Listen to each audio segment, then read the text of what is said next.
13화 줄거리.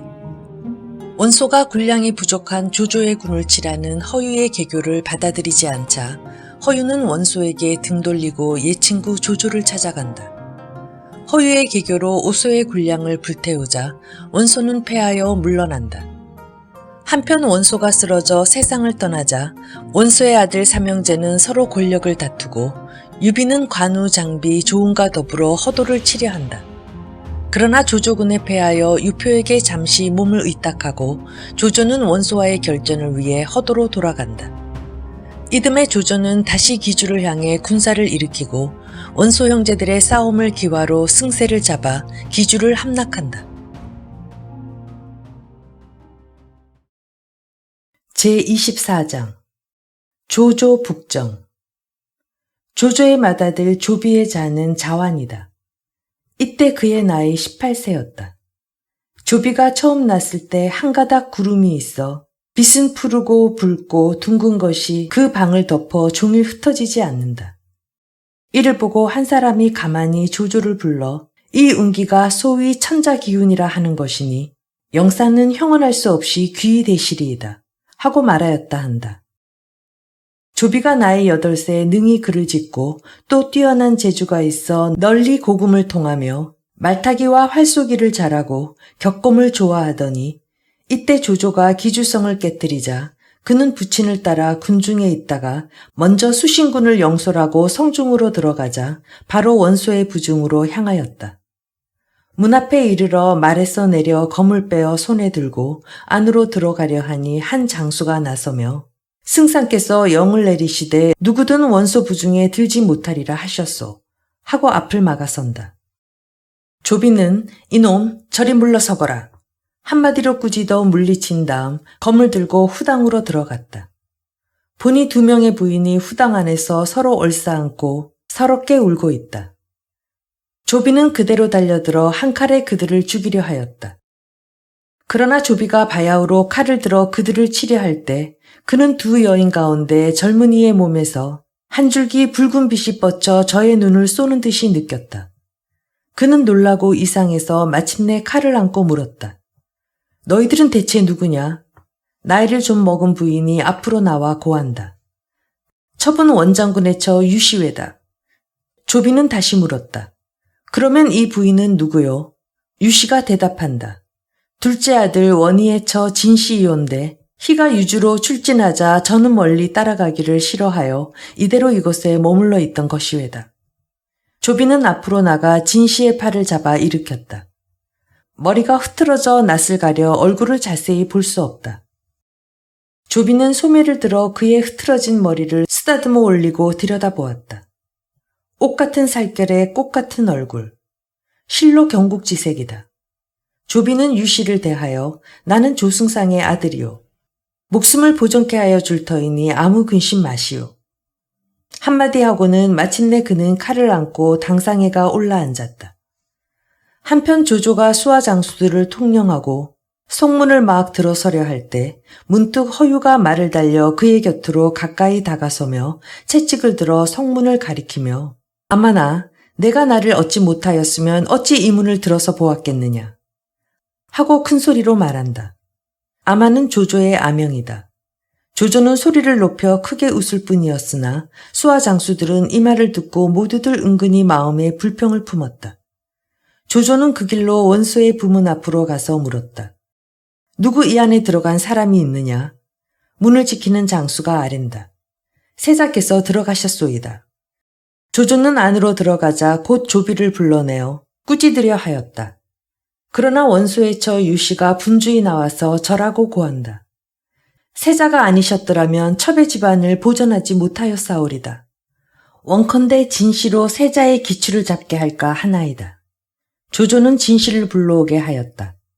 진씨가 나와서 절하고 뵙는다. 조조는 눈을 들어 그를 보고 참으로 내 며느리로고 머리를 끄덕인 다음에 드디어 조비로 하여금 안악으로 맞게 하였다. 조조는 기주성을 정하고 나자 몸소 원소의 무덤을 찾았다. 묘 앞에 제전을 베풀고 분양 재배한 다음 한 차례 서럽게 곡을 올리고 나서 조조는 좌우의 문간무장을 돌아보고 말하였다. 전일에 내 본초로 더불어 한 가지로 군사를 일으켰을 때 본초가 나를 보고 만약에 일이 뜻같지 않을 때는 어찌할 생각이요? 하고 묻기로 내가 조카의 뜻은 어찌하오? 하고 되물었더니 본초가 하는 말이 나는 나무로 하북에 운거하여 연나라 대나라와 사막의 무리를 막고 남양하여 천하를 다툴까 하오. 하기로 나는 또 대답하되 내 천하의 지력을 모아 도로서 다스리면 이루지 못할 일이 없을까 하오. 이 말을 주고받은 것이 엊그제 같은데 이제 본초가 이미 죽었으니 내 울지 않으려야 울지 않을 수가 없소구려. 듣는 자가 모두 탄식하기를 마지 않는다.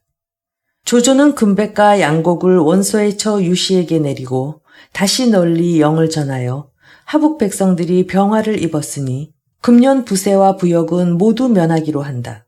하고 한편으로 표문을 닦아 조종에 신조하고 조조 스스로 기주목이 되었다. 어느 날이다.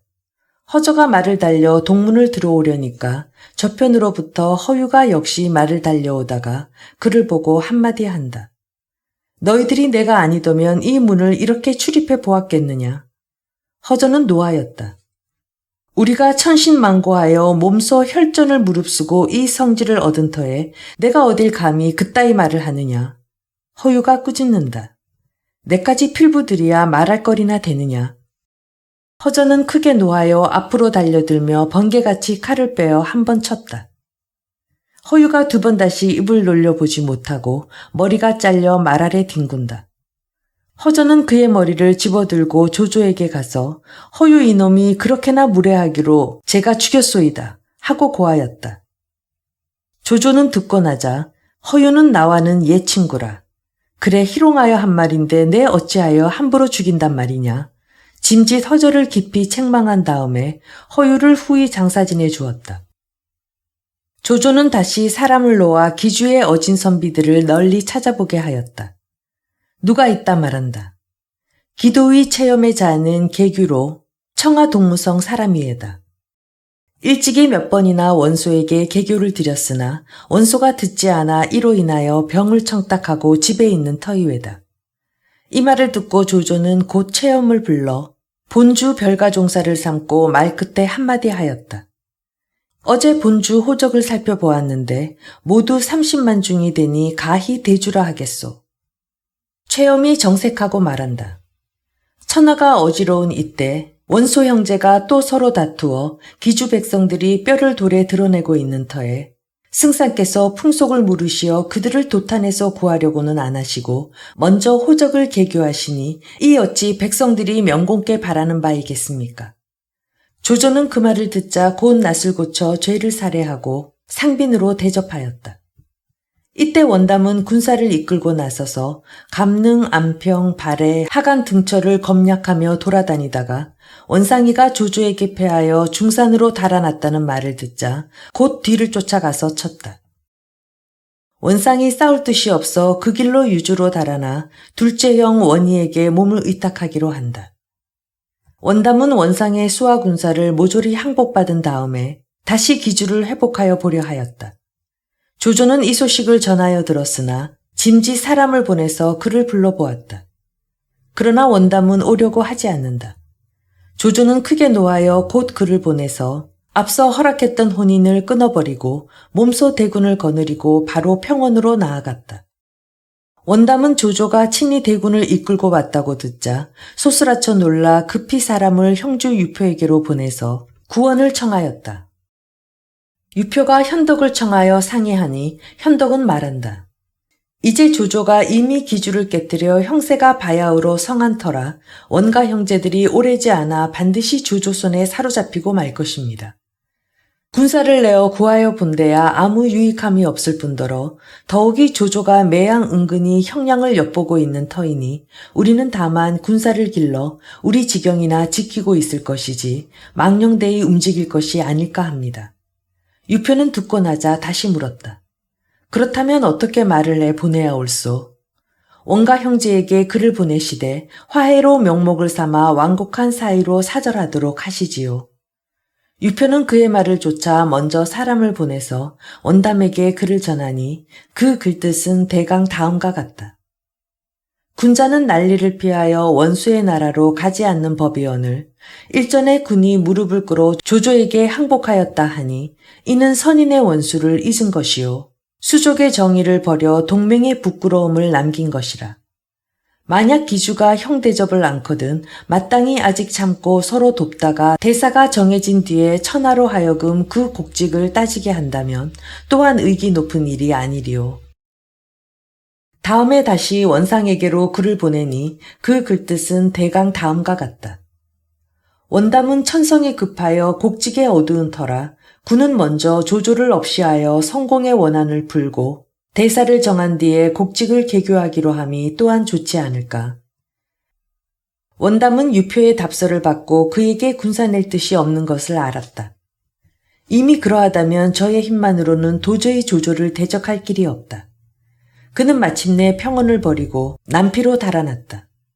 조조가 그 뒤를 쫓아 남피에 이르렀을 때 날은 매섭게 춥고 물길은 모두 얼어서 군량 실은 배가 능히 행동하지 못한다.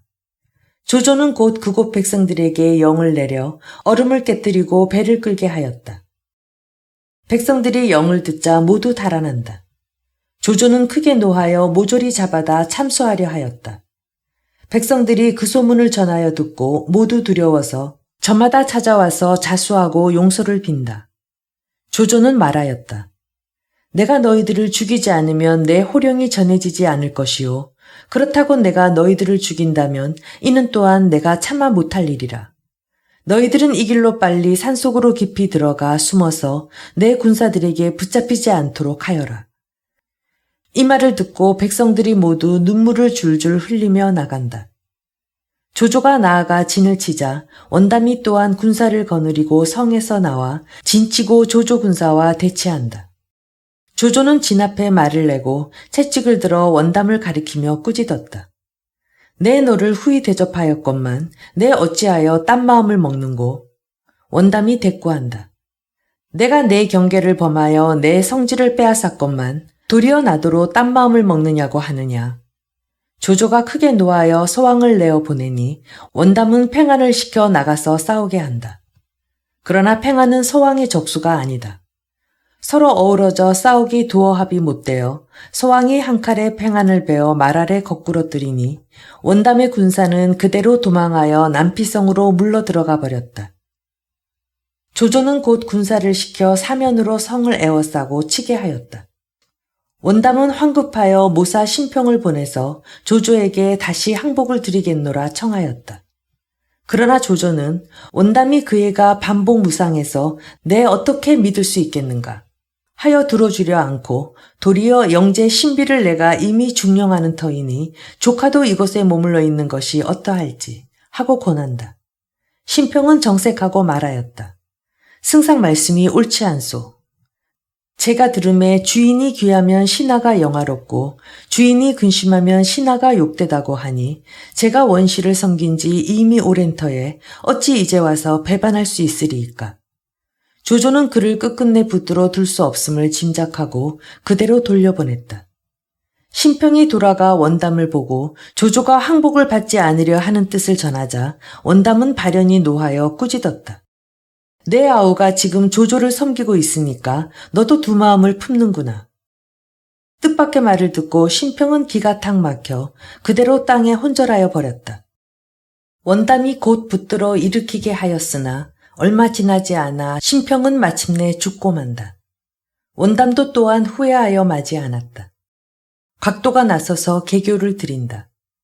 사세가 이에 이르렀으니 내일 백성들을 모조리 몰아 앞을 세우고 군사가 그 뒤를 이어나가서 한번 조조로 더불어 죽기로 싸워보시지요.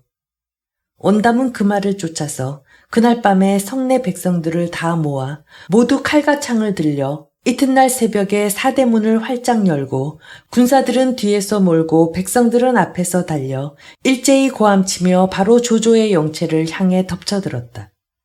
양편 군사가 서로 어우러져서 진시로부터 오시에 이르도록 싸우되 좀처럼 승부는 나지 않는다. 조조는 쉽사리 이기지 못하는 것을 보자 말을 버리고 산 위로 올라가서 친히 북채를 잡고 어지러이 북을 쳤다. 장수와 군사들이 이를 보고 크게 분발하여 일제히 앞으로 나가며 몰아친다. 원담의 군사가 크게 패하여 백성들은 죽는 자가 그 수를 헤아릴 수 없다. 조홍은 위엄을 뽐내어 난군중을 뚫고 들어가서 바로 원담을 만나자 그대로 칼을 들어 어지러이 찍었다. 원담은 마침내 조홍의 손에 진중해서 죽고 말았다. 곽도는 형세가 이롭지 않은 것을 보자 급히 말을 달려 성내로 들어가려 하였다. 그러나 악진이 이것을 바라보고 곧 활을 쏘아 곽도는 등에 화살을 받고 말을 탄 채 그대로 해자 속에 빠져 죽어버렸다. 조조는 마침내 군사를 거느리고 남피성으로 들어갔다. 그가 몸소 백성들을 안모하고 있을 때 호련 성 밖에 한때의 군사가 이르렀다 고한다. 조조는 황망히 군사를 이끌고 대적하러 나갔다. 그러나 그가 나오는 것을 보자 앞선 장수 2명이 분주히 창을 버리고 갑옷을 벗으며 말에서 뛰어내려 항복을 한다. 그들은 곧 원희의 부장 초촉 장남이었다. 조조는 그들을 모두 여루로 삼았다. 이날 흑산적 장현이 또한 군사 10만을 거느리고 와서 항복한다. 조조는 그를 봉하여 평북 장군을 삼고 원담의 수급을 북문 밖에 내어다 걸고 호령하되 감히 곡하는 자가 있으면 참하리라 하였다. 그러자 한 사람이 포의를 입고 와서 머리 아래 엎드려 목을 놓아 곡을 올린다. 좌우는 곧 그를 잡아서 조조 앞으로 끌고 갔다. 조조가 물어보니 그는 다른 사람이 아니라 청주 별가 왕수였다.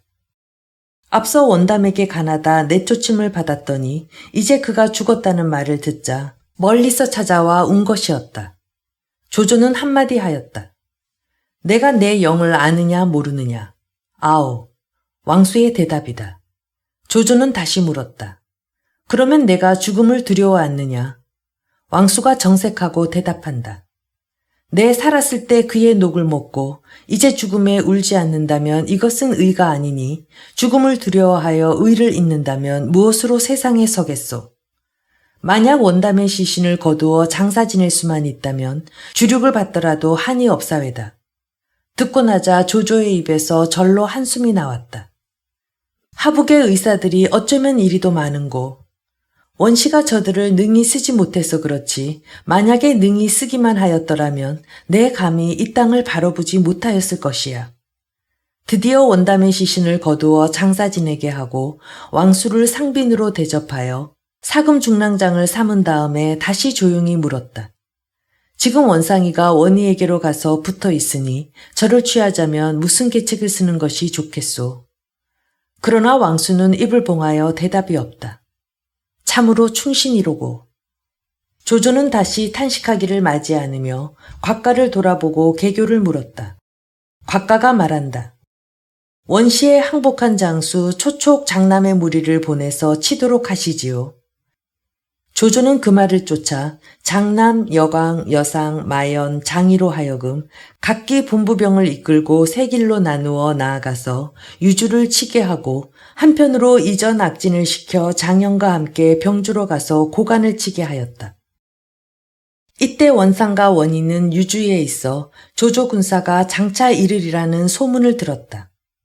아무리 생각해도 자기들 힘으로는 나가서 대적할 도리가 없다. 그들은 마침내 성을 버리고 군사를 수습하여 밤을 도와 요소로 달아났다. 오한을 향해 가는 것이다. 그들이 성을 버리고 달아나자 유주자사 오한촉은 곧 성 안의 모든 간원들을 모아놓고 피를 마셔 맹세하며 원시를 배반하고 조씨를 섬기기를 의논한다. 그는 무리들을 둘러보고 조승상은 진실로 당대의 영웅이시라. 이제 가서 투항하기로 하였으니 제군 가운데 만약 영을 쫓지 않는 사람이 있다면 참하겠소. 말을 마치자 차례로 피를 마시어 피담은 바리가 별과 한영 앞에 이르니 한영이 분연히 칼을 땅에 던지며 크게 부르짖는다. 내 원공 부자의 두터운 은혜를 받았으며 이제 주인이 패망함에 지모로 능히 이를 구하지 못하고 용기로 능히 이에 죽지 못하는 것도 의리에 크게 어긋나는 일이거늘 하물며 북면하여 조조에게 항복을 하여야 한다는 말이냐. 나는 차마 못하겠다. 이 말을 듣자 모든 무리가 일시에 낯빛이 변한다. 그러나 오한촉은 조용히 말하였다. 대저대사를 일으킴에 마땅히 대의를 세울 것이라.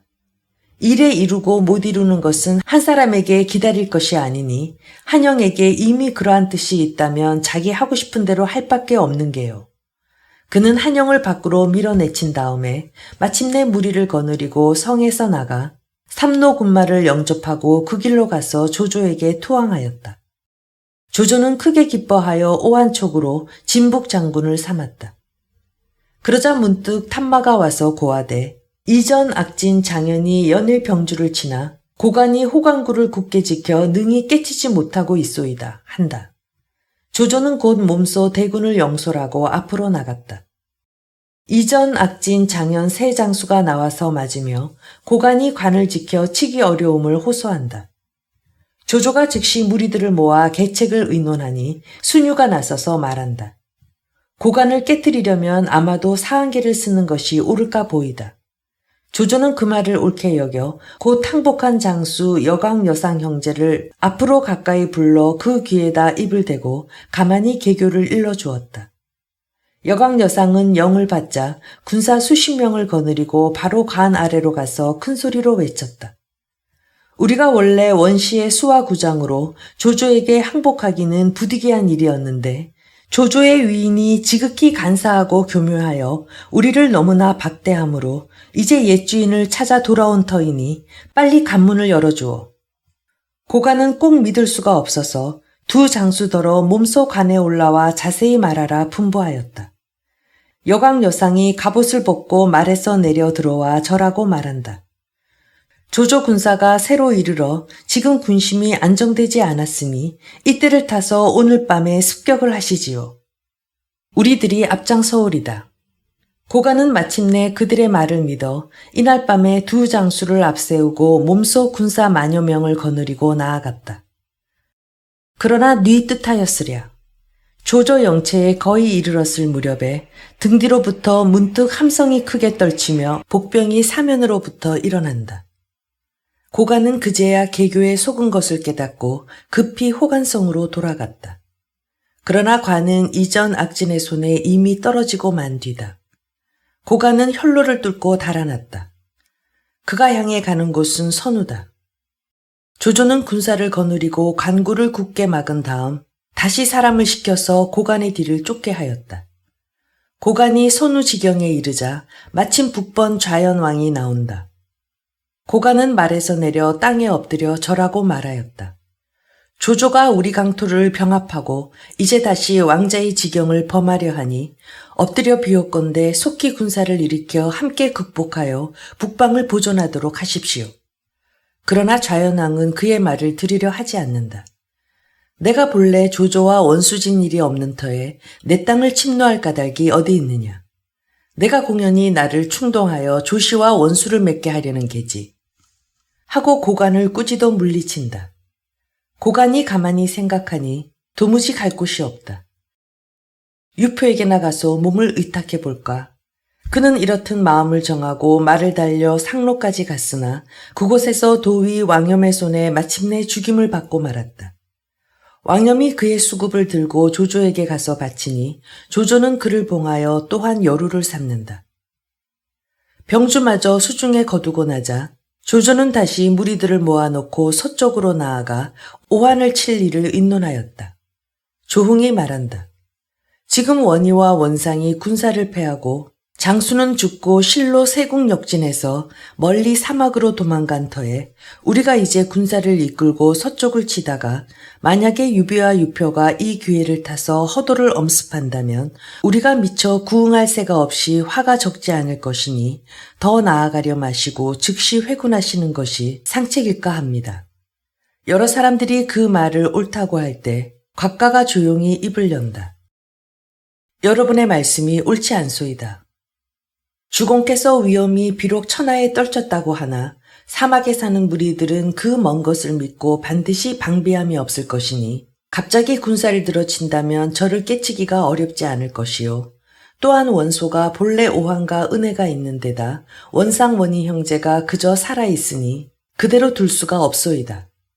유표로 말하면 한낱 좌담지객일 뿐이라 저의 재주가 능히 유비를 제어하지 못할 줄을 제 스스로 알고 있는 까닭에 감히 중하게 맡기지를 못할 것이니 경하게 맡긴다면 유비제가 무슨 수로 기운을 펴보겠습니까? 이제 비록 허도를 비워두시고 원정을 하시더라도 아무 염려가 없을 줄로 압니다. 조조는 고개를 끄덕였다. 봉효의 말씀이 옳소. 그는 드디어 대소 3군과 술의 수철량을 거느리고 앞으로 나아갔다. 황사는 막막하고 강풍은 사면에서 일어난다. 도로가 어찌나 기구한지 말과 사람이 다 함께 걸음을 잘 못한다. 조조는 은근히 회군할 마음이 있어 다시 곽가에게 물어보려 하였다. 이때 곽가는 풍토병으로 하여 병이 들어 수레 가운데 누워 있었다. 조조는 몸소 그가 탄 수레 앞으로 가서 울며 말하였다. 내가 공연히 사막을 평정하려 했기 때문에 공으로 이 갓난고초를 겪게 하여 마침내 이렇듯 병이 들게 하였으니 내 마음이 심히 불안하오 그려. 곽가는 저도 눈물을 머금으며 대답하였다. 제가 승상의 큰 은혜를 입었으니 비록 죽는다 하더라도 능히 10,000분의 1이나마 갚지 못하겠습니다. 조조는 물었다. 북쪽 지역이 이토록 기구할 줄은 과연 몰랐구려. 내 그만 회군할까 하고 생각 중인데 공의 의향은 어떠하오? 곽가는 가만히 고개를 모로 흔들며 대답한다. 병기 신속입니다. 이제 천리 원정에 치중이 많아서 이익을 거두기가 쉽지 않으니 가벼운 병사들로 나아가는 이만 갖지 못합니다. 길을 잘 아는 자를 얻어서 앞을 세우시고 곧 나가도록 하시지요. 조조는 드디어 곽가를 역주에 머물러 두어 병을 조리하게 한 다음 길을 인도할 향도관을 구하였다. 누가 있다가 원소의 구장 전주가 이 지방을 잘 안다고 말한다. 조조는 곧 그를 불러서 물었다. 전주가 아랜다. 이 길은 여름 가을 사이에는 물이 있어서 수레나 말이 통하기에는 깊고 배를 띄우기에는 또 얕아 가장 행동하기가 어려우니 길을 바꾸어 노령구로에서 백단의 험지를 넘어 불의의 습격으로 모돈을 치면 가히 한 번 싸워 사로잡을 수 있사오리다. 조조는 그의 말을 좇아 전주로 정복장군을 봉하고 향도관을 삼아 앞서게 하고 다음은 장요, 조조 자기는 후군이 되어 경기를 거느리고 배도하여 나아갔다. 장요가 전주의 뒤를 따라 백랑산에 이르러 보니 원희 원상이 모돈의 물이 수만기와 함께 나오고 있다. 장요는 나는 듯 이를 조조에게 고하였다. 조조가 몸소 높은 데 올라 바라보니 앞으로 나오는 모든 군사들이 수요는 비록 많으나 훈련을 받지 못하여 대오가 도무지 없다. 조조는 장요를 돌아보며 적병이 대오도 바로 가질 줄을 모르니 치면 곧 깨지겠군 하고 휘를 그에게 내어주었다. 장요는 곧 허저, 우금, 서왕 세 장수로 더불어 네 길로 나누어 산 아래로 지쳐 내려가 급히 쳤다. 모든 군사가 싸워보지도 않고 크게 어지럽다. 장요는 말을 몰아 난군 속으로 뛰어들며 한 칼에 모돈의 머리를 베어 말 아래 떨어뜨렸다. 주장을 잃은 수하의 무리들은 모두 항복하고 원희와 원상은 본부병 수천 기를 이끌고 다시 요동을 향해 달아났다. 조조는 군사를 거두어 유성으로 들어가자 곧 전주를 봉하여 유종우를 삼아서 유성을 지키게 하였다. 그러나 전주는 울며 아랜다. 저는 의리를 저버리고 도망한 사람이외다. 승상의 후운을 입어 죽지 않고 살았으니 그만하면 다행이라 하겠는데 어찌 상가 장록을 받으리이까. 비록 죽는다 하더라도 자기를 받지는 못하겠나이다. 조조는 그 말을 의롭게 여겨 전주로 의랑을 삼았다. 선우 사람들을 어루만지고 준마 만피를 거둔 다음에 조조는 그날로 회군하였다. 이때 날씨가 몹시 춥고 또 가물어 200리를 가도록 물을 구하지 못했다. 거기다 군중에는 양식이 떨어졌다. 말을 잡아서 요기하고 땅을 30-40장이나 파서 겨우 물을 얻는다. 참으로 그 고생이 비할 데가 없었다. 조조는 역주로 돌아오자 앞서 가나던 사람들에게 후의상을 내리고 수하 장수들에게 말하였다. 내 이번에 위태로운 것을 무릅쓰고 원정을 해서 요행이 이기기는 하였으나 이는 전혀 하늘이 도우신 바지 법으로 삼을 것이 아니라 앞서 제군에 관한 것이 역시 만인을 편안하게 하는 개교로다. 그래 상을 내리는 터이니 앞으로도 말하기를 어려워하지 말라. 조조가 역주로 돌아왔을 때는 곽가가 이미 죽어 수일이 지난 뒤다. 그는 용구를 매셔놓은 곳으로 가서 친히 제를 지내고 크게 곡하였다. 봉효가 죽다니 하늘이 나를 상하신 것이로구나. 조조는 좌우를 돌아보고 말하였다.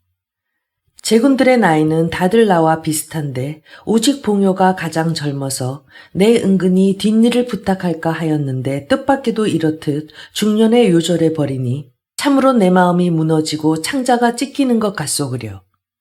그가 탄식함을 맞이 않을 때 각가 좌우에 매시던 자가 한 통의 편지를 바치며 아랜다. 곽공이 임종시에 친필로 이것을 써놓으시고 승상께서 오시어 만약 글 속에 있는 대로만 하신다면 요동은 절로 평정될 것이라 하셨습니다. 조조는 글을 받아서 펴보고 몇 번이나 머리를 끄덕이며 감탄하기를 마지 않았다. 그러나 아무도 그 뜻을 알지 못한다. 그 이튿날 하우돈이 여러 사람과 함께 들어와서 요동태수 공송강이 오랫동안 복종하지 않고 이제 원희 원상이 또 그리로 갔으니 버려두었다가는 반드시 후환이 될 것입니다. 저희가 아직 움직이지 않을 때 속히 가서 치면 요동을 가히 얻으리라 생각하는데 어떠하올지요. 듣고 나자 조조는 웃으며 장수들을 둘러보고 말하였다. 제공의 호의를 빌 것도 없는 일이요. 수일 있으면 공송강이 제 손으로 원희 원상이의 수급을 갖다가 바칠 것이요. 무엇을 믿고 하는 말인지 조조는 그렇듯 장담을 하였으나 모든 장수들은 다 고지 듣지 않았다. 한편 원희 원상 형제는 수하에 수천 기를 거느리고 요동으로 달아났다. 요동태수는 공송강, 본래 양평 사람으로 무의장군 공송도의 아들이다. 이날 원희 원상이가 몸을 의탁하러 온다는 말을 듣자 즉시 본부 속관을 모아서 상의하니 아우 공송공이 나가서 말한다. 원소가 살았을 때도 매양 우리 요동을 삼키려 하던 것은 누구나 다 아는 일이 아닙니까? 이제 그 아들 원희 원상이 군사가 패하여 도망하는 중에 갈 곳이 없어 우리에게로 오니 이는 바로 비둘기가 까치집을 뺏으려는 것이라 만약 용납하여 드렸다가는 뒤에 반드시 우리를 도모하려 할 것입니다. 성내로 깨어들여 아주 죽여버리도록 하시지요. 저들의 수급을 갖다 조공에게 바치면 조공이 반드시 우리를 후대할 게 아닙니까? 그도 이치에 맞는 말이지만 다만 조조가 군사를 거느리고 요동으로 내려온다면 오히려 원희 원상이를 받아들여 저들과 힘을 앞에 막는 것이 좋지 않겠느냐. 그러니 곧 사람을 보내서 알아보도록 하시지요. 그래 만약 조조가 치러 오는 모양이거든 원희 원상이를 두어두고 만약에 아무 동정이 없거든 곧 저들을 죽여서 조공에게 보내면 될 일이 아닙니까? 공송강은 마침내 그 말을 좇아 사람을 보내서 조조 군사의 소식을 알아오게 하였다. 이때 원희 원상은 요동에 이르자 형제가 가만히 의논한다. 요동 군사가 수만이나 되니 그만하면 조조와 한번 싸워볼 만하다. 이제 잠시 붙어 있다가 뒤에 공송강을 죽이고 땅을 뺏어서 기력을 양성한 다음에 중원을 막으면 가히 호북을 회복할 수 있을 것이다. 의논이 정해지자 형제는 성으로 들어가서 공송강과 서로 보기를 청하였다. 그러나 공송강은 그들을 아직 관역에 머물러 둔 채 병이라 칭탁하고 곧 만나보려 하지 않는다. 그러자 이튿날 세작이 돌아왔다. 공송강이 급히 불러들여 물어보니 조조는 지금 역주에 군사를 둔치고 있는데 요동으로 내려올 마음은 도무지 없는 모양이라 한다. 그는 크게 기뻐 도부수를 숨겨둔 채 원희 원상을 청하여 드렸다. 원가 형제가 서로 보고 예를 마치자 공송강은 그들에게 자리를 권하였다. 이때 날이 몹시 찬데 상탑 위에 자리를 깔아놓지 않았다.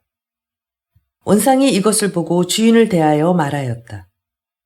무엇 깔고 앉을 것을 마련해 주셨으면 좋겠소이다. 그러나 너무나 뜻밖이다.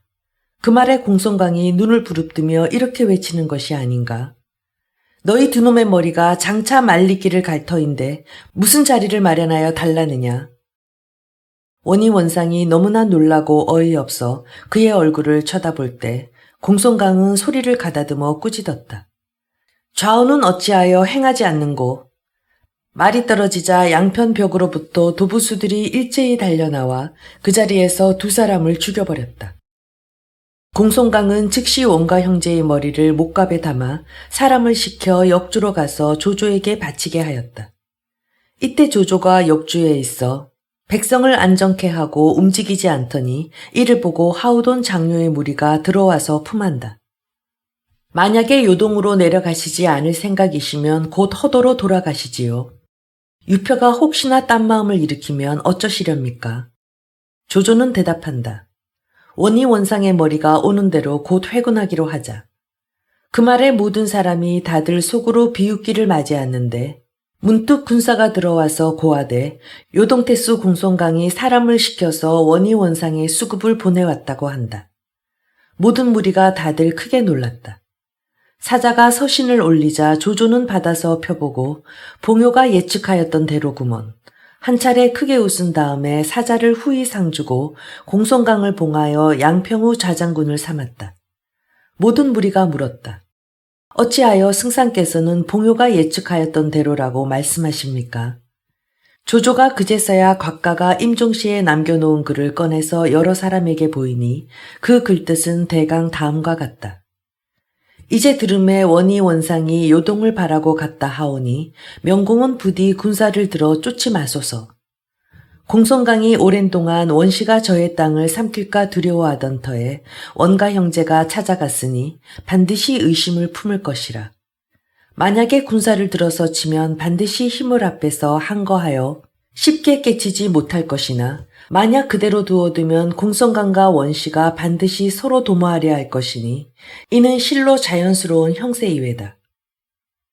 편지를 듣고 나자 모든 무리들이 크게 감복하여 칭찬하기를 맞이 않는다. 조조는 수와 문간 무장을 거느리고 다시 곽가 영전에 제를 지냈다. 곽가가 죽은 것이 38세. 조조를 따라서 남정 북벌 11년에 기이한 공을 세운 것이 많았다. 군사를 거느리고 기주로 돌아오자 조조는 사람을 시켜 먼저 곽가의 영구를 매시고 허도로 돌아가 안장하게 하였다. 정옥의 무리가 나서서 북방을 이미 정하셨으니 이제 허도로 돌아가시어 속히 강남으로 내려가실 계책을 세우시지요 하고 청한다. 조조는 웃고 대답하였다. 내 그 뜻을 가진 지 오래더니 제공의 말씀이 바로 내 마음과 같소그려. 이날 밤에 조조는 기주성 등강루상에서 쉬기로 하며 난간을 의지하여 하늘을 우러러 천문을 본다. 이때 순유가 그의 곁에 매시고 서 있었다. 조조는 손을 들어 남쪽 하늘을 가리키며 말하였다. 남방의 왕기가 찬연해서 조련이 도모하지 못할까 보오. 순유가 아랜다. 승상께서 지니신 하늘의 위엄으로서 어디든 불복하리이까. 바야흐로 이야기하는 중에 문득 한 줄기 금빛이 땅 위에서 뻗쳐오른다. 순유는 말하였다. 저 땅 속에 반드시 보배가 있사오리다. 조조는 곧 다락에서 내려가 군사를 시켜서 그 자리를 파보게 하였다. 얼마 동안 파다가 군사는 한 물건을 그 속에서 얻어 이런 것이 나왔습니다. 하고 조조에게 바친다. 보니 구리로 참새 형상을 만든 것이었다. 조조는 순유를 돌아보고 물었다. 이게 무슨 조짐이오? 순유가 대답한다. 옛날에 순임금의 어머니가 꿈에 옥으로 된 참새가 품에 드는 것을 보고 순임금을 낳았다 하니 이제 동으로 만든 참새를 얻은 것이 또한 길상의 조짐입니다. 조조는 크게 기뻐하여 곧 높은 누대를 지어 이를 경하하기로 하였다. 이날로 흙을 파고 나무를 자르며 기와를 굽고 벽돌을 갈아 동작대를 장악가에 세우니 역사는 1년이 계속된다. 어린 아들 조식이 나와서 만약 층대를 세우려면 반드시 삼자를 세워 중간에 높은 다락은 동작이라 이름하시고 왼쪽 다락은 옥룡이라 하시고 오른쪽 다락은 군붕이라 하시며 또 다리를 그 사이에 건네놓으셔야만 장관일 것입니다. 라고 한다. 내 말이 좋다. 뒷날에 누대가 이루어지면 가히 내 만년을 즐기기에 족하겠지. 조조가 몹시 만족하였다. 원래 조조가 스라에 5 아들을 두었으되 오직 조식의 천성이 민첩하고 지혜롭고 문장을 잘하여 조조가 평일에 가장 사랑하는 터이다. 이에 조식과 조비를 남겨두어 업군에서 동작대 역사를 보살피게 하며 장현을 시켜서 북채를 지키게 하고 조조는 원서수와의 5, 60만 군사를 거두어 허도로 돌아갔다. 그는 돌아가자 즉시로 크게 공신들을 봉하고 또 곽가를 표중하여 정우를 삼고 그 아들 혁을 거두어 부중에서 양육하며 다시 여러 모사들을 모아놓고 남으로 유표를 칠 일을 의논하였다. 그러나 순익이 나서서 간한다. 대군이 바야흐로 북정에서 돌아온 이제 또 즉시 움직이는 것이 옳지 않으니 반년만 기다려서 그동안의 기운을 기르기로 한다면 유표와 송건을 가히 한번 북쳐 사로잡을 수 있사오리다. 조조는 그 말을 쫓아 군사를 나누어 둔전을 시켰다.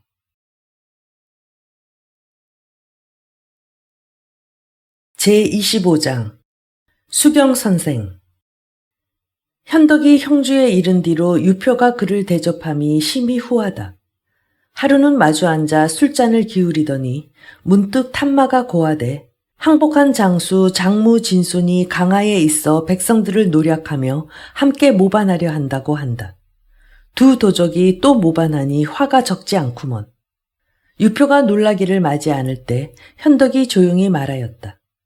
형님, 아무 근심 마십시오. 비가 가서 치고 돌아오겠습니다. 유표는 크게 기뻐 즉시 군사 3만을 그에게 내어주고 가서 치게 하였다. 현덕이 명을 받고 곧 떠나 이튿날 강하에 이르니 장모와 진손이 군사를 거느리고 나와서 맞는다. 현덕은 관우 장비 좋은 세 장수를 거느리고 문기 아래 말을 내었다. 바라보니 장모가 타고 있는 말이 극히 빼어나고 중걸하다. 저게 필시 천리마일게야. 현덕은 무심코 한마디 중얼거리자 조우는 그대로 창을 꼬나 잡고 적진을 향해 지쳐 들어갔다. 장모가 곧 말을 달려 마주 나왔으나 그의 적수가 아니다. 삼합에 미쳐 다 못하여 조우는 한창에 장모의 배를 찔러 말 아래 거꾸로 뜨리고 곧 팔을 느려 그 말고삐를 잡아서 끌고 돌아왔다. 진손이 이를 보고 급히 그 뒤를 쫓을 때 장비가 한 소리 크게 외치며 장팔 사목 꼬나 잡고 바로 나가 한창에 찔러 죽이니 그 수하의 무리들이 어지러이 흩어져 도망한다. 현덕은 그 무리들을 평정하여 마침내 강하의 모든 고을을 평복하고 군사를 거두어 형주로 돌아왔다. 유표는 멀리 성 밖에까지 나가서 그를 맞아들였다. 크게 잔치를 베풀어 그 공을 할애하는 자리에서 술이 오르자 유표는 말하였다. 현재가 이렇듯 영웅이니 내 마음이 든든하오. 그러나 나몰이 때때로 지경을 범하니 근심이오. 또 장로와 송건의 무리들도 모두 적지 않은 걱정거리오 그려. 현덕은 말하였다. 저에게 세 장수가 있어 좋게 쓸만하니 장비로 나몰지경을 순찰하게 하시고 관으로 고자성을 막아 장로를 진압하게 하며 또 조자령으로 삼강을 막아 송건을 당하게 하면 다시 무슨 근심이 있겠습니까? 유표가 마음에 기뻐 그 말을 쫓으려 하니 이를 보고 채모는 곧 저의 누이 채부인에게 들어가 말하였다. 유비가 세 장수는 밖에 나가 있게 하고 저는 형주에 남아 있으려 하니 이리 하였다가는 반드시 후환이 있고야 말 것입니다. 이날 밤에 제 부인은 유표를 보고 가만히 말하였다. 소문을 들으니 형주 사람이 많이들 유비와 왕래를 한답대다. 그냥 버려둘 일이 아니니 성내에 있게 마시고 어디 다른 데로 보내버리시지요. 듣고 나자 유표는 한마디 한다. 괜한 걱정. 현덕은 어진 사람이야. 그래도 채 부인은 다시 참소하였다. 그렇게만 믿고 계시구려. 사람은 속 다르고 겉 다른 법이라오. 유표는 그 말에 대답을 하지 않았다. 이튿날 다시 현덕과 만나자 유표는 그의 타고 있는 말이 극히 웅준한 것을 보고 물었다. 전에 타고 다니던 말이 아니오 그려. 예, 이번에 조은이 장무를 죽이고 뺏어온 말이랍니다. 허, 정령 천리마 같소. 마음에 드신다면 형님께 드리겠습니다. 유표는 크게 기뻐 사양하지 않고 그 말을 받았다. 그러나 그가 타고 성내로 돌아가자 개월이 한마디 묻는다. 그 말이 웬 것이오니까 현덕이 보낸 거요. 유표가 대답하자 개월은 다시 말을 한번 살펴보고 입을 열었다. 선영이 말을 가장 잘 보고 월도 또한 대강 짐작은 하는 터입니다마는 이 말이 눈 아래 누조가 있고 이마에 흰점이 박혔으니 이름은 정로라. 타면 반드시 그 주인을 해칩니다. 장무도 이 말로 하여 죽었으니 주공은 부디 타지 마시지요. 이 말을 듣고 유표는 이튿날 현덕을 청하여 함께 술을 마시며 말하였다. 어제 말이 탐나서 받기는 하였소마는 생각해보니 현재는 언제 또 전쟁에 나가야 할지 모르는 몸이라 그래 도로 드리는 것이니 그리하오. 현덕이 자리에서 몸을 일으켜 살해하자 유표는 다시 말하였다. 현재가 오래 이곳에 있어 무사를 패하는 것도 어떨는지 양양소급에 신야라는 고을이 있어 전량이 제법 넉넉하니 현재는 본부병마를 거느리고 얼마 동안 그곳에 가서 계시기로 하오. 현덕은 이를 쾌히 승낙하였다. 이튿날 그가 군사를 이끌고 성문을 나서려 할 때 문득 한 사람이 앞으로 와서 길이 읍하고 말한다. 공은 부디 그 말을 타시지 마십시오. 보니 그는 형주 막빈의 이적으로 자는 기백이다. 사냥 사람이다. 현덕은 황망히 말에서 뛰어내려 물었다. 어찌하시는 말씀이요? 이적이 대답한다. 예, 다름이 아닙니다. 어제 개월이 유형주에게 이 말은 정노라 타면 반드시 그 주인을 해친다고 하여 그래서 공에게로 돌려보내신 터이니 부디 다시는 타지 마십시오. 그러나 현덕은 말하였다. 그렇듯 비를 사랑하시니 감사는 하나 다만 사람의 생사가 명에 있는 터에 어찌 한필의 말이 해칠 수 있으리이까.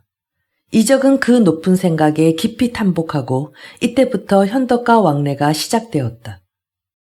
현덕이 신야에 이른 뒤로 군사나 백성이나 모두 기뻐하고 정치도 일신한다. 건한 12년 봄이다. 간부인은 유비 평생의 일점혈육인 유선을 낳았다. 그날 밤에 흰 두루미 한 마리가 현아 지붕 위로 와서 49번을 높이 울고 서편 하늘을 바라며 날아가더니 나을 때에는 또 이상한 향기가 방 안에 가득하였다. 본래 간부인이 꿈에 북두성을 삼키고 그를 잉태하였으므로 유선의 아명을 아두라고 한다.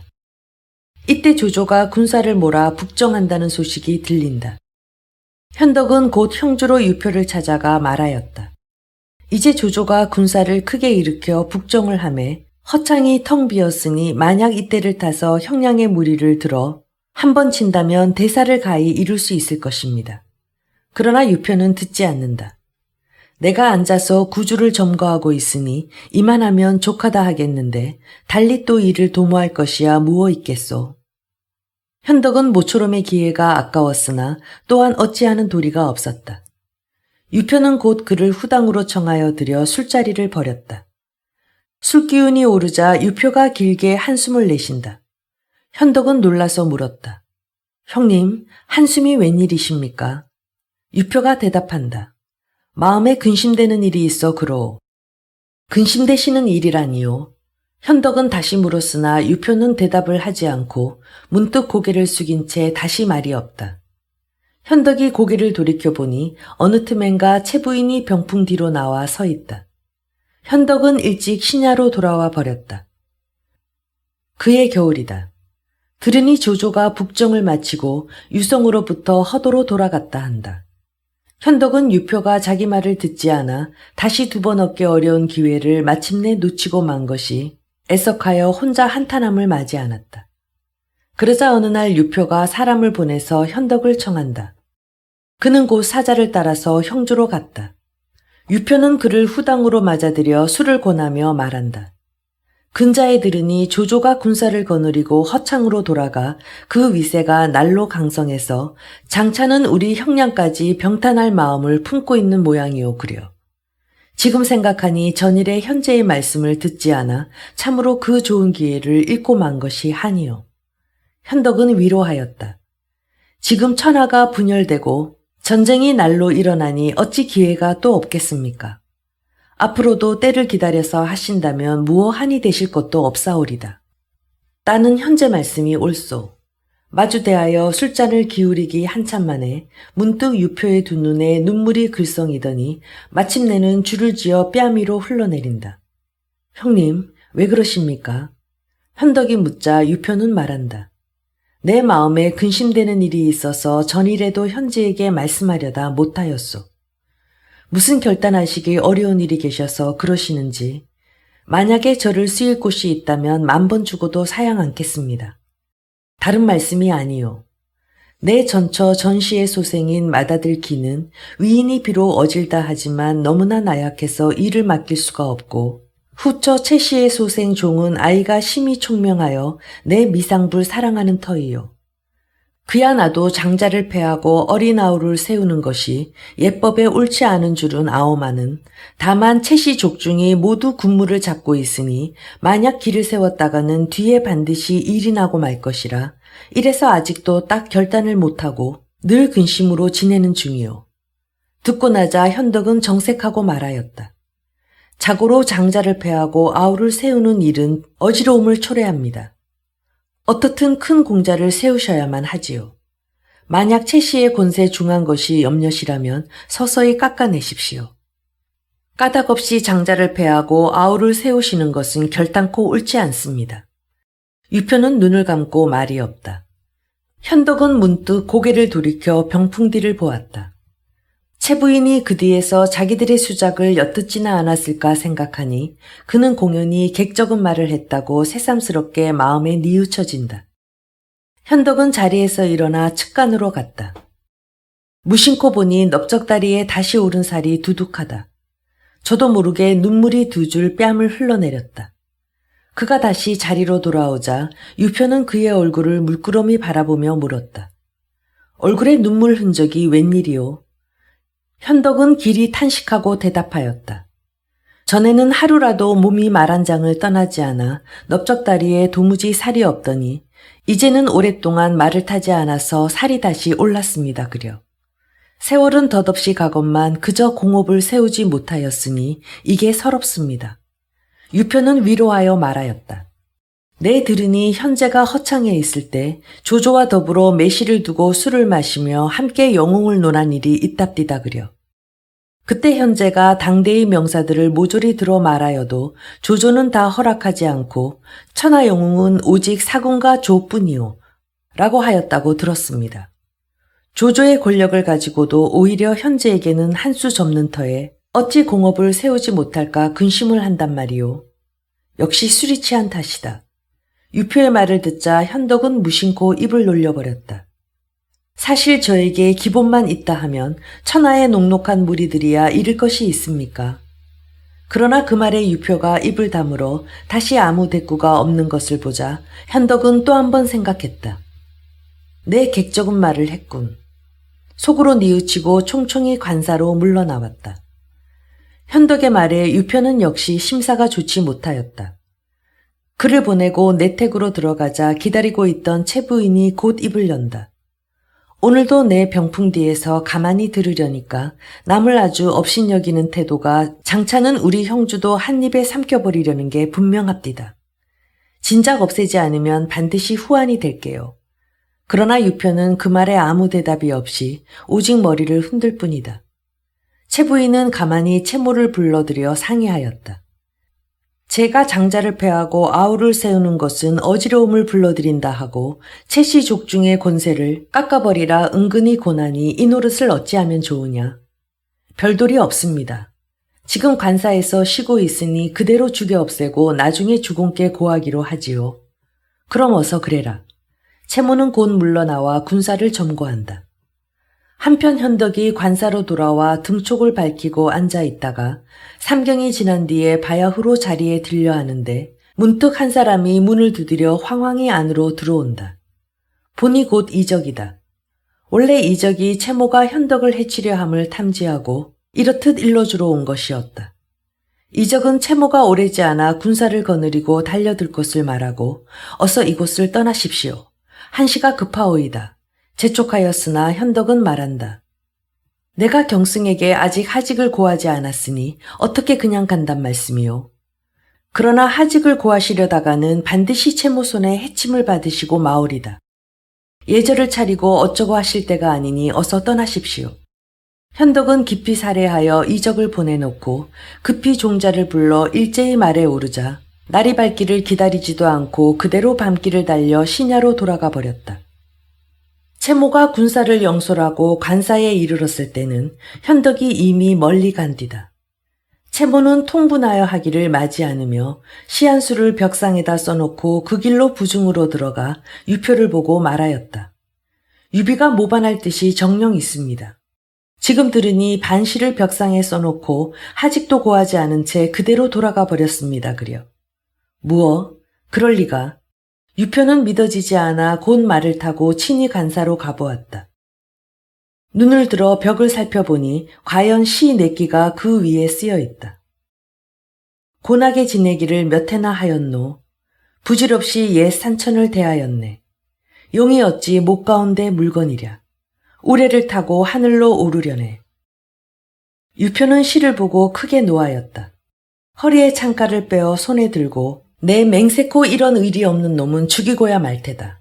한 소리 외쳤으나 두어 발자국을 다 못 가서 문득 깨달았다. 내 현덕과 오랫동안 함께 지냈어도 일찍이 제가 시를 짓는 것을 본 일이 없었으니 이는 정령코 다른 사람이 우리 두 사람 사이를 이간하는 짓이지. 그는 곧 칼끝으로 그 반시를 긁어 없앤 다음에 칼을 버리고 말에 올랐다. 채모가 그의 앞으로 와서 청한다. 군사들을 이미 가지런히 해놓았으니 곧 신야로 가서 유비를 사로잡아가지고 올까 봅니다. 그러나 유표는 아직 가만히 있어. 차차 봐가면서 하지.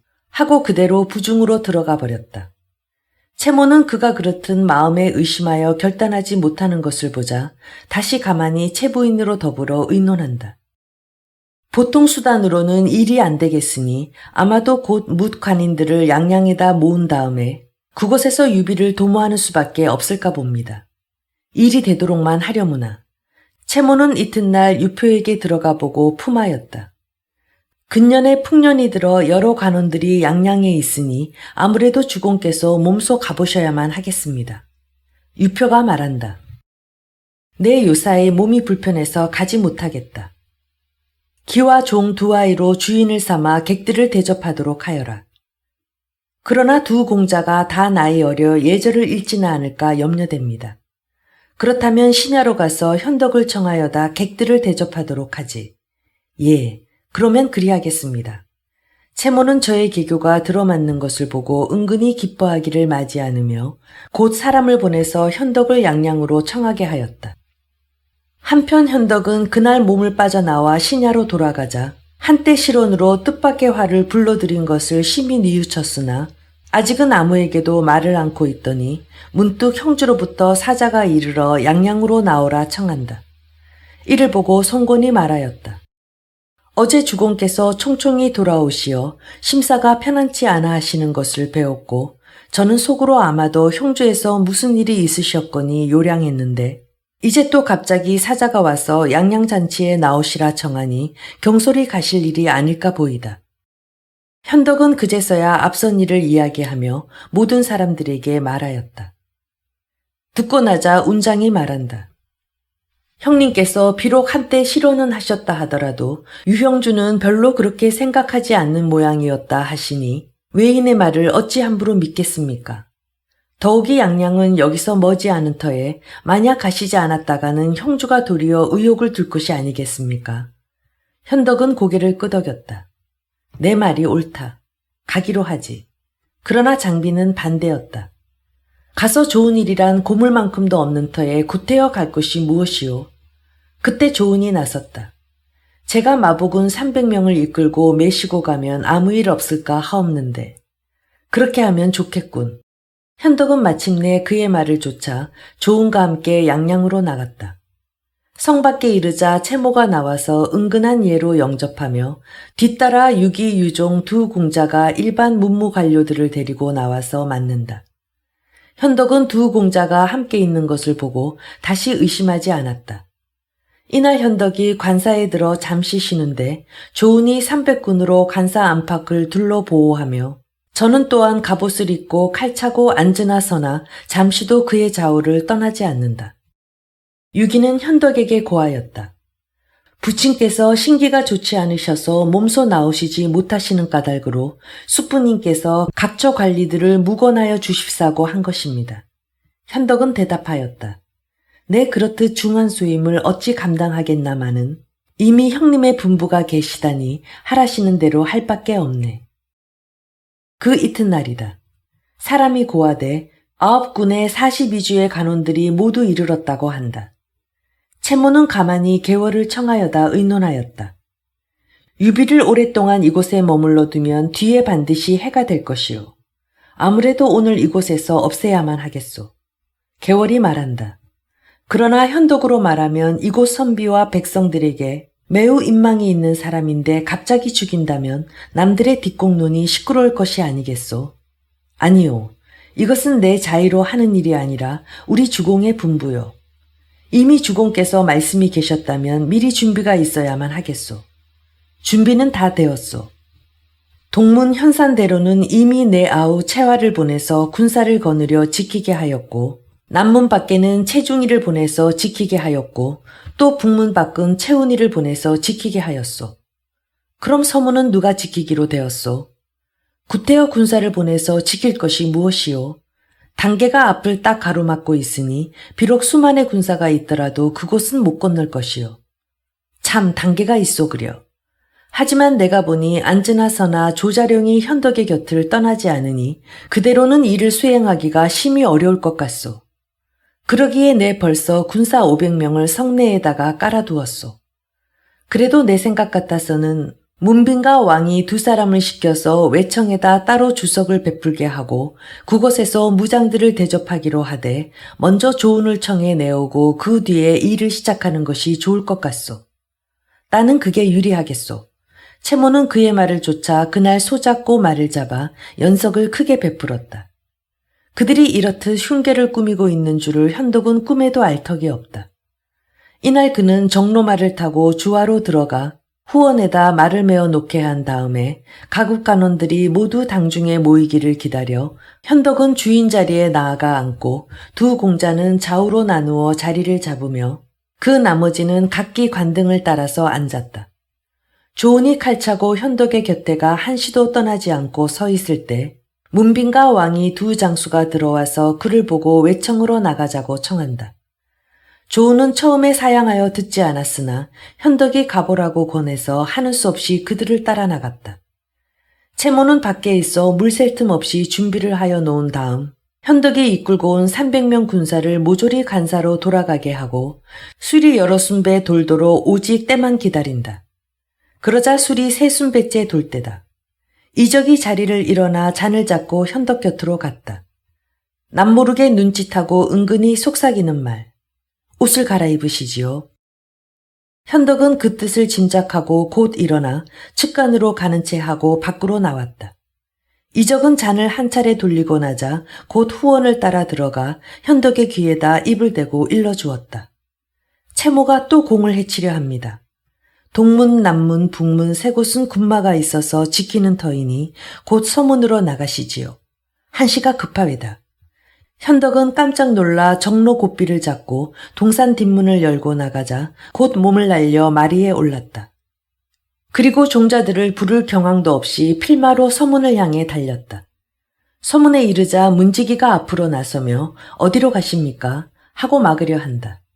현덕은 대꾸하지 않고 그대로 말에 채찍질을 더하여 문을 나가버렸다. 문지기가 이를 보고 나는 듯이 채모한테 고한다. 채모는 곧 마리에 올라 500군을 거느리고 현덕의 뒤를 쫓았다. 현덕은 서문을 나서자 그대로 말을 달렸다. 그러나 앞으로 나가기 두오마장을 못다하여 문득 큰 시내가 앞을 딱 가로막는다. 넓기도 수장이나 되거니와 물이 산강과 서로 통하여 물결이 심히 험한 단계이다. 시냇가까지 가보았으나 도무지 건널 도리가 없다. 현덕이 다시 말머리를 돌리려 할 때 멀리 성내에 티끌이 크게 일며 추격병이 이제 곧 이곳으로 이를 형세다. 이번에는 꼼짝없이 죽었구나. 현덕은 다시 말머리를 돌려 냇가로 갔다. 냇물은 깊고 물결은 또 험하다. 뒤를 돌아다 보니 추격병이 점점 더 가까워진다. 실로 한시를 더 머물러 있을 수 없는 형세였다. 현덕은 앞뒤 생각도 없이 그냥 물속으로 말을 몰았다. 그러나 두어 걸음을 못 옮겨 정로는 앞굽이 물속으로 빠지며 현덕은 그대로 온몸에 물을 뒤집어 썼다. 깨닫지 못하고 채찍을 번쩍 들며 정로야, 정로야, 내 오늘날 나를 해치느냐 한마디 부르짖었을 때 말은 갑자기 물속에서 훌쩍 몸을 솟구치며 한 번 뛰어 3장, 단계 넓은 시내를 그대로 뛰어 건넜다. 현덕이 말을 세우고 동편 언덕을 바라볼 때 채모가 수화군사를 거느리고 이미 시냇가에 이르렀다. 손을 들어 현덕을 부르며 채모가 큰 소리로 외친다. 사군은 어찌하여 자리를 도망하여 가십니까? 현덕은 한마디 꾸짖었다. 내 너와 더불어 원수진 일이 없는 터에 어찌하여 해치려 드느냐? 내가 사군을 해치려 하다니 그게 무슨 말씀이십니까? 부디 남의 말을 고지 듣지 마십시오. 그러나 현덕은 채모가 활에 살을 먹여드는 것을 보자 곧 말을 박자 서남편을 바라고 달렸다. 단계 이편에 남아서 채모는 좌우를 돌아보고 이게 대체 어인 천우신조인고 한마디 중얼거린 다음 군사를 거두어 성으로 돌아가려 하였다. 바로 그때다. 서문 안에 말급소리 요란이 일어나며 한때 군사가 몰아나오니 앞선 대장은 바로 조은이다. 원래 조자령이 외청에서 술을 마시고 있는 중에 밖에 갑자기 사람과 말이 움직이는 것을 보고 급히 안으로 들어가 보니 석상에 현덕의 모습이 보이지 않았다. 깜짝 놀라 관사로 가서 알아보니 남들이 하는 말에 채모가 군사를 영솔하고 서편을 향해 쫓아갔다고 한다. 그래서 조은이 급히 창들고 말에 올라 원래 데리고 온 300군을 이끌고 서문으로 나오다가 이렇듯 채모를 만난 것이다. 조은은 채모를 보자 급히 물었다. 우리 주공께서 어디 계신고? 채모가 대답한다. 사군이 자리를 도망하여 나가셨는데 어디로 가신지는 나도 모르겠소. 조은은 자상한 사람이라 그 말을 고지 듣지 않고 곧 말을 채쳐 앞으로 나갔다. 그러나 멀리 바라보니 큰 시내가 앞에 가로놓여 있고 달리는 갈 길이 없다. 곧 말을 돌려 채모 앞으로 오며 조은은 소리쳐 물었다. 내 우리 주공을 청하여 연석에 나오시게 하고 도리어 군사를 몰아 뒤를 쫓은 것은 무슨 까닭이냐? 채모가 정색하고 대답한다. 국군 42주의 간원들이 모두 이곳에 모인 터에 내가 장수가 되어 어찌 방어하지 않을 도리가 있단 말인고. 대체 우리 주공을 내 어디 가시게 하였느냐. 사군이 필마로 서문을 나가셨단 말을 듣고 곧 뒤를 쫓아왔는데 어디로 가신지는 도무지 모르겠다. 조은은 마음에 놀라고 의심하여 바로 시냇가까지 가서 두루 살펴보았다. 자세히 보니 건너편 언덕 일대에 말굽 자국이 보인다. 그러나 말을 탄 채 이 넓은 시내를 뛰어 건널 도리가 있나. 조은은 수하군사를 시켜 사면으로 돌아다니며 살펴보게 하였다. 그러나 도무지 종족을 알 수가 없다. 조은이 하는 수 없이 다시 말머리를 돌렸을 때 채모는 이미 성내로 들어가 버린 뒤다. 그는 문지키는 군사를 붙들고 물었다. 그러나 군사들은 다만 유사군께서 말을 달려 이 문으로 정령 나가셨습니다. 하고 대답할 뿐이다. 조은은 다시 성내로 들어갈까 하고도 생각하였으나 혹시 매복이나 있을까 두려워하여 우선 군사를 이끌고 시냐로 돌아갔다. 한편 현덕은 말 타고 시내를 뛰어넘자 마치 취한 듯 어린 듯 이 넓은 시내를 뛰어넘다니 이 어찌 하늘이 도우신 게 아니랴. 신기하여 하기를 마지 않으며 남장을 향해 말을 채찍질하여 나갔다. 어느 틈엔가 해가 뉘엿뉘어 서산을 넘으려 한다. 어디 가서 하룻밤 잠자리를 빌고 말을 멈추고 둘러보려니까 마침 한 목동이 소를 타고 오며 시름 없이 피리를 분다. 현덕은 저도 모르게 탄식하였다. 내 너만 못하구나. 말을 세우고 잠깐 물끄러미 바라보고 있으려니까 목동도 소를 멈추고 서서 이윽고 현덕을 마주 바라보다가 장군은 황건적을 깨지신 유현덕이 아니신가요? 하고 묻는다. 현덕은 깜짝 놀라 내 총구석에 있는 어린아이가 내 이름을 어떻게 아느냐? 목동이 대답한다. 저의 사부님께서 늘 그러시더군요. 유현덕이라는 이가 신장이 7척 5천이요 팔이 길어 무릎을 지나고 귀가 커서 자기 눈으로 자기 귀를 보는데 당대의 영웅이시라고요. 지금 장군을 보니까 그렇게 생기셨기에 그런 줄 알았어요. 현덕은 다시 물었다. 너의 사부님이 누구시냐? 목동이 대답한다. 우리 사부님이 복성은 사마요, 함자는 휘요, 자는 독조신데 영주태생이시죠. 도우는 수경선생이시고요. 너희 사부님이 어떤 어른들하고 벗하시니? 양양 방덕공하고 방통하고 친히 지내시지요. 방덕공과 방통은 또 누구냐? 두 분이 쑥질이시죠.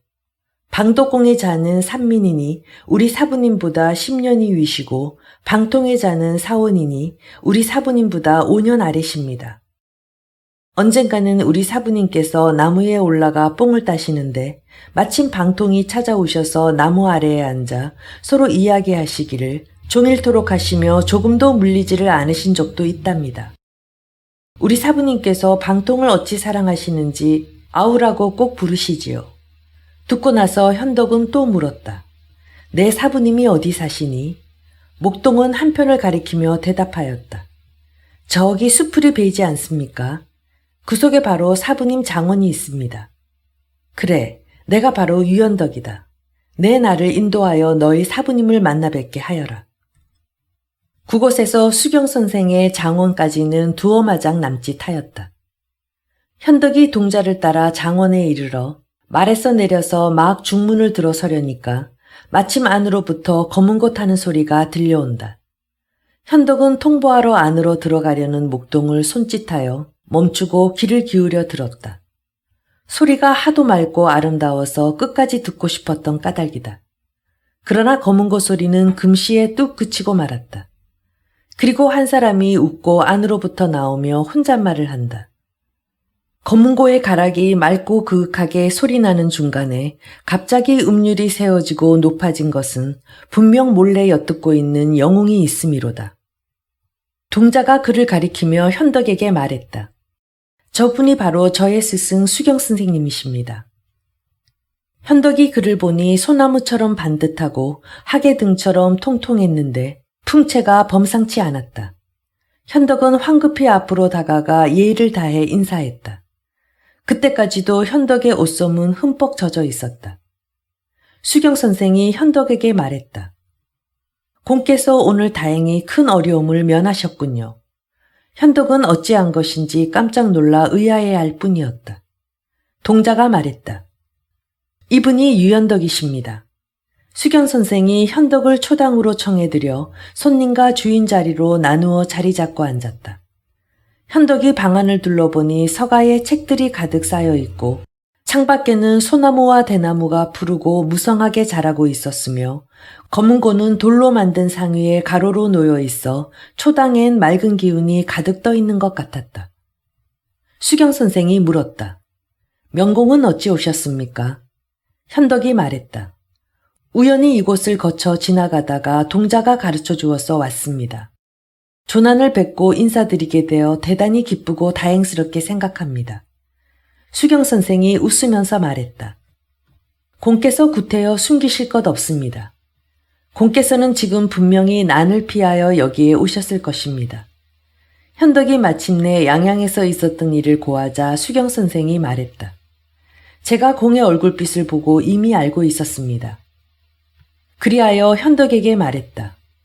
저는 오래전부터 명공의 명성을 들어왔는데 어찌하여 지금 이 상황에 이르도록 여전히 처지는 공공하고 좋은 짝을 만나지 못한 것입니까? 현덕이 말했다. 운명이 기고하여 이 지경에 이르렀습니다. 수경 선생이 말한다. 그렇지 않습니다.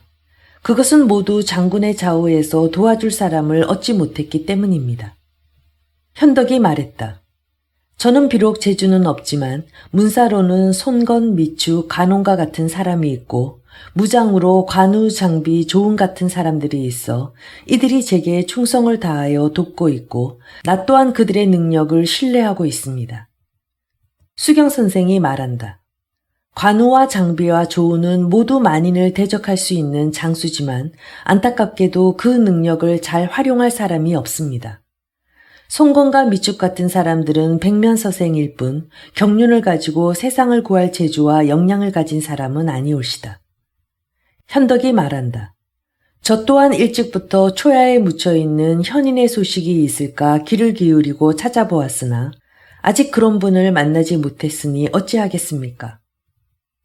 수경 선생이 말한다. 공자님께서 10여 집이 사는 작은 마을에도 반드시 충직하고 믿음직한 사람이 있다고 하신 말씀을 어찌 듣지 못하셨습니까? 어찌 사람이 없다고 하십니까? 현덕이 말한다. 제가 우매해서 알아보지 못하니 원컨대 가르침을 내려주십시오. 수경 선생이 말한다. 공께서는 형주와 양양의 여러 군에서 어린아이들이 부르는 노랫말을 들어보셨습니까? 그 노래는 이렇습니다. 8, 9년 사이에 쇠퇴하기 시작하더니 13년이 되니까 살아남은 사람이 거의 없네. 막다른 천명은 돌아갈 곳이 있어 진흙 속의 반용이 하늘을 향해 날아오르네. 이 노래가 불리기 시작한 것은 건한 초인데 건한 8년 유표가 전철을 잃고 곧장 집안에 분란이 생겼는데 이것이 소위 쇠퇴하기 시작했다는 것이고 살아남은 사람이 거의 없다고 한 것은 머지않아 곧 유표가 죽게 되면 문관 무관 모두 떨어져 나가 남는 사람이 없게 된다는 말입니다. 천명이 돌아갈 곳이 있고 용이 하늘을 향해 날아오른다는 것은 모두 장군에게 그런 조짐이 있다는 것을 말하는 것 같습니다. 제가 어찌 그런 일을 감당할 수 있겠습니까? 수경 선생이 말한다. 지금 천하의 재주와 지혜가 뛰어난 기재들이 모두 이곳에 있으니 공께서 마땅히 찾아가 구해야 할 것입니다. 현덕이 급하게 물었다. 그 기재가 어디에 있으며 과연 어떤 사람들과 관계하는 사람입니까? 수경 선생이 말한다. 복룡과 봉추 두 사람 중에 한 사람만 얻어도 천하를 안정시킬 수 있을 것입니다. 현덕이 말한다. 복룡과 봉추는 어떤 사람입니까? 수경 선생이 손뼉을 치고 크게 웃으며 말했다. 좋구나, 좋아.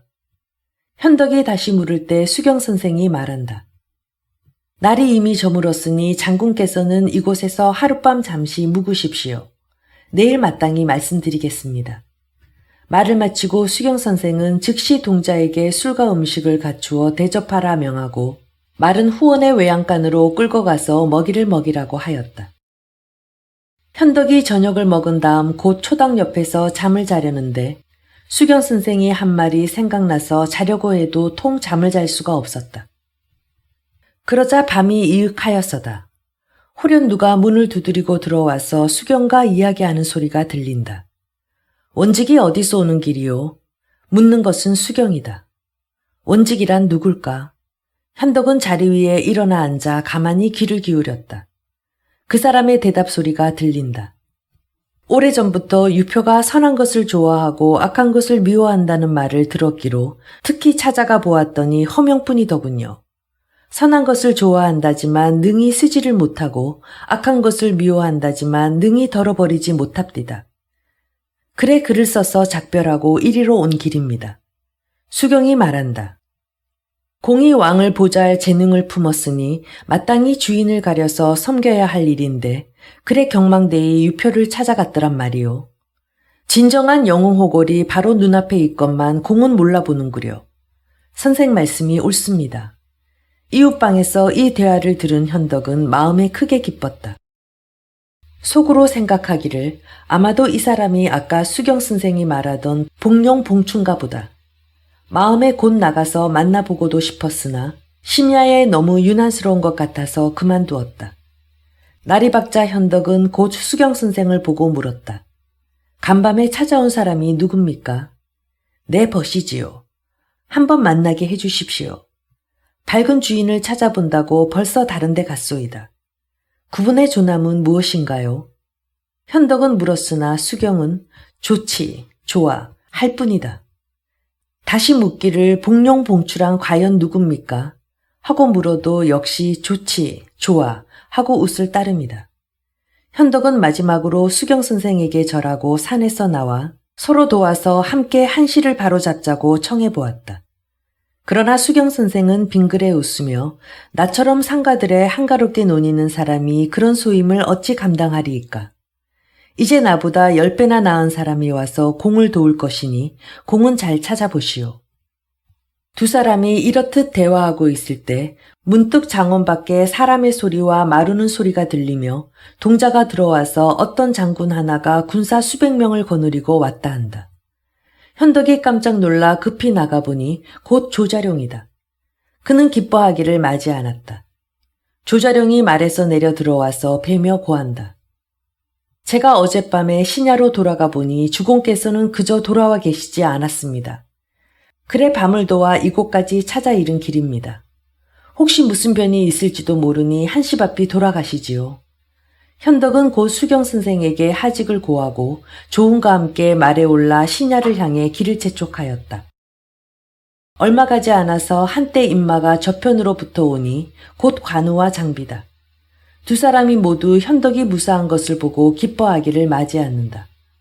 현덕은 말 타고 단계 뛰어넘은 이야기를 하자 모두들 감탄하여 마지 않았다. 제26장 모현자효. 신야로 돌아가자 현덕이 무리들을 모아놓고 양양에서 채모의 화를 피하여 정로로 단계를 뛰어넘은 이야기를 하니 송건은 듣고 나자 곧 이 일을 유표에게 알리자고 주장한다. 유영주께서는 모르는 일이요 채모의 무리들이 꾸며서 한 노릇일 것이니 자세한 사정을 말씀해 두시는 것이 좋지 않겠습니까? 현덕은 그 말을 옳게 여겨 글을 써서 송건에게 주었다. 송건이 형주에 이르자 유표는 곧 불러들여서 먼저 한마디 묻는다. 내 현덕을 청하여 양양연회에 나가게 하였는데 어찌하여 중도에서 몸을 빼쳐 돌아가 버린 것이요. 송건은 현덕의 글호를 올리고 채모가 흉계를 꾸며 해치려 함으로 부득이 자리를 도망한 일과 천행으로 정로가 단계를 뛰어넘어 화를 면한 일을 갖추어 고하였다. 유표는 크게 노하였다. 곧 채모를 불러들여 내 어찌 내 아우를 해치려 하느냐 하고 꾸짖고 좌우에 명하여 내어다 참아라 하니 채부인이 울며 뛰어나와 부디 내 아우 목숨만을 구해주소서 하고 빈다. 그래도 유표의 노여움이 좀처럼 풀리지 않는다. 이를 보고 송건이 조용히 고하였다. 만약에 채모를 죽이신다면 황수께서도 이곳에 편히 계실 수가 없을까 보이다. 유표는 마침내 채모를 꾸짖어 물리치고 즉시 장자 유기로 하여금 송건을 따라 현덕에게로 가서 죄를 청하게 하였다. 유기가 명을 받들어 신야에 이르자 현덕은 곧 잔치를 베풀어 그를 대접하였다. 술이 오르자 문득 두 줄 눈물이 유기의 뺨 위로 흘러내린다. 현덕이 놀라서 그 연고를 묻자 유기는 대답한다. 저의 계모 채씨가 항상 저를 모해하려 하건만 아무리 생각하여도 모면할 도리가 없어서 그럽니다. 부디 숙부님께서 좋은 방도를 지시해 주십시오. 그러나 현덕은 이 가엾은 조카에게 일러줄 다른 말이 없었다. 그는 오직 계모야 어떠한 생각을 품고 있든지 간에 자네만 효도를 극진히 하면 자연 아무 일도 없을 것일세 하고 위로할 뿐이었다. 이튿날 유기가 울며 하직을 고한다. 현덕은 말 타고 그를 바래다 주며 성 밖까지 나가서 자기가 탄 말을 가리키며 유기에게 말하였다. 만약 이 말이 아니었다면 나는 이미 구천 아래 있었을 사람일세. 유기는 말하였다. 말의 힘이 아니라 곧 숙부님의 복이십니다. 말을 마치고 유기가 울며 떠나자 현덕이 말머리를 돌려 성으로 돌아오려니까 문득 저자 위에 한 사나이가 머리에 갈건을 쓰고 몸에 배도포를 입고 허리에 검은 띠를 두르고 발에 검은 신을 신고 큰 소리로 노래를 부르며 온다. 현덕이 들어보니 그가 부르는 노래는 산속의 어진 선비는 밝은 주인에게 몸을 바치려 하건만 밝은 주인은 어진 선비를 고한다며 나를 알아 못 보네 하는 귀절이 있다. 현덕은 이 사람이 혹시 수경 선생이 말하던 복룡봉추가 아닌가 그렇게 생각하고 말에서 내려 서로 본 다음에 현아로 맞아들여 그 성명을 물었다. 그 사람은 대답한다. 저는 곧 영상 사람으로 성은 단이요 이름은 복입니다. 사군께서 선비와 현사를 찾으신다는 말씀을 듣자 온 지 오래나 앞으로 나아가는 길이 없기로 그렇듯 거리에서 노래를 불렀던 것입니다. 현덕이 크게 놀라 그를 상빈으로 대접하니 단복이 한마디 한다. 아까 사군께서 타고 오신 말을 다시 한번 보여주십시오. 현덕이 안장을 내리고 당 아래로 끌고 오게 하니 단복이 한번 보고 말한다. 이게 정로마가 아니오니까. 비록 천리마이기는 하나 끝내는 주인을 해치고 말 것이니 부디 타지 마십시오. 현덕은 단계를 뛰어넘은 이야기를 하였다. 듣고 나자 단복이 말한다. 그것이야 주인을 구한 것이지 주인을 해친 것이 아니지요마는 끝끝내는 한 주인을 해치고야 말 것입니다. 저에게 양법이 하나 있으니 그대로 해보시지요. 현덕은 물었다. 그 양법을 듣고 싶소이다. 단복이 말한다. 공의 의중에 원수 지은 사람이 있으시거든 이 말을 보내셔서 한번 그 사람을 해치게 한 다음에 다시 타시면 자연 무사하실 것입니다. 현덕은 그 말을 듣고 낯빛이 변하였다. 공이 처음으로 내게로 오셔서 나를 정도로 가르치려고는 하지 않으시고 제가 이롭고자 남을 해롭게 할 일을 일러주시니 비는 결단코 공의 말씀을 듣지 못하겠소이다. 단복이 빙그레 웃으며 죄를 살해한다. 일찍이 사군의 인덕을 듣잡기로 짐짓 한 말씀 시험 삼아 올렸던 것입니다. 사군은 과히 허물지 마십시오. 현덕은 또한 낯빛을 고치고 몸을 일으켜 살해하였다. 비가 무슨 인덕이 있으리이까. 다만 선생은 잘 가르쳐 주시지요. 단복이 말한다. 제가 영상에서 처음으로 이곳에 와 신야 사람들이 노래하는 것을 들어보니 신야목 유황숙이 여기 오신 뒤로 우리 살림 충족하에 이러합니다. 이 노래만 들어보아도 사군의 인덕이 온 백성들에게 미치고 있다는 것을 알 수 있지 않겠습니까? 현덕은 마침내 단복으로 군사를 삼아 본부 인마를 조련하게 하였다.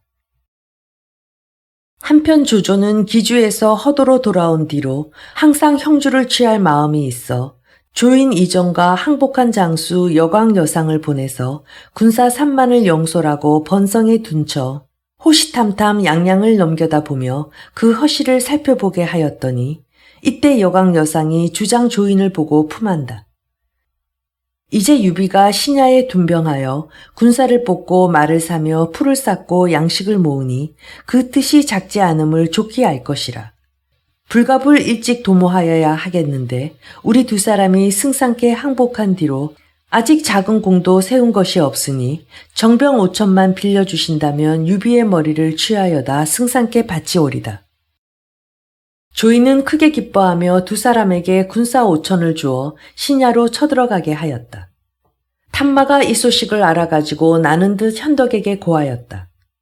현덕이 황망히 단복을 청하여 개교를 물으니 그는 대답한다.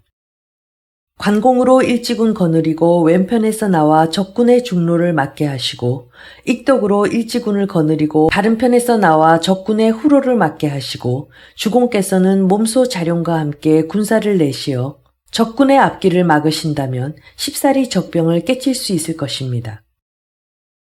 현덕은 그 말을 쫓아 곧 관우와 장비를 떠나보낸 뒤에 자기는 단복 조은과 함께 이천군을 거느리고 관을 나갔다. 오리를 미처 못 가서 문득 산 뒤에 티끌이 크게 일며 여광 여상이 군사를 이끌고 나온다.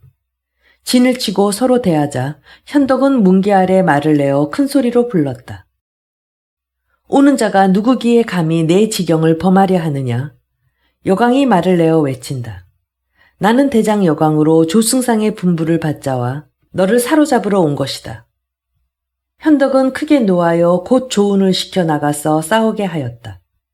두 장수가 서로 어우러져 싸우기 두합이 못되어 조은이 한창의 여광을 찔러 말 아래 거꾸로 뜨린다. 현덕은 군사를 휘몰아 적진으로 들어갔다. 여상이 그 급한 형세를 당해낼 길이 없어 그대로 군사를 이끌고 도망한다. 그러나 얼마 못 가서 길가로부터 한때 군마가 뛰어나오니 앞을 선 대장은 곧 관운장이다. 한마당 싸움에 군사를 절반이나 잃고 여상이 가까스로 길을 빼앗아 달리기 다시 심리를 못하여 또 한때 군마가 내다르며 앞선 대장이 장팔 사목 꼬나잡고 장익덕이 예 있다. 병력같이 소리치고 바로 여상에게로 달려드니 여상은 미처 손 한 번 놀려보지 못하고 장비에 창에 찔려 그대로 말에서 떨어져 죽는다. 주장을 잃은 군사들이 갈팡질팡 목숨을 도망하기에 골몰인 것을 현덕은 군사를 합하여 다시 그 뒤를 급히 쫓아서 태반을 사로잡았다. 크게 이기고 회곤하여 신야로 돌아오자 현덕은 단복을 후히 대접하고 또한 삼군을 크게 호상하였다. 패군이 번성으로 돌아가 여광 여상이 죽고 군사가 많이 사로잡힌 일을 고하자 조인은 크게 놀랐다.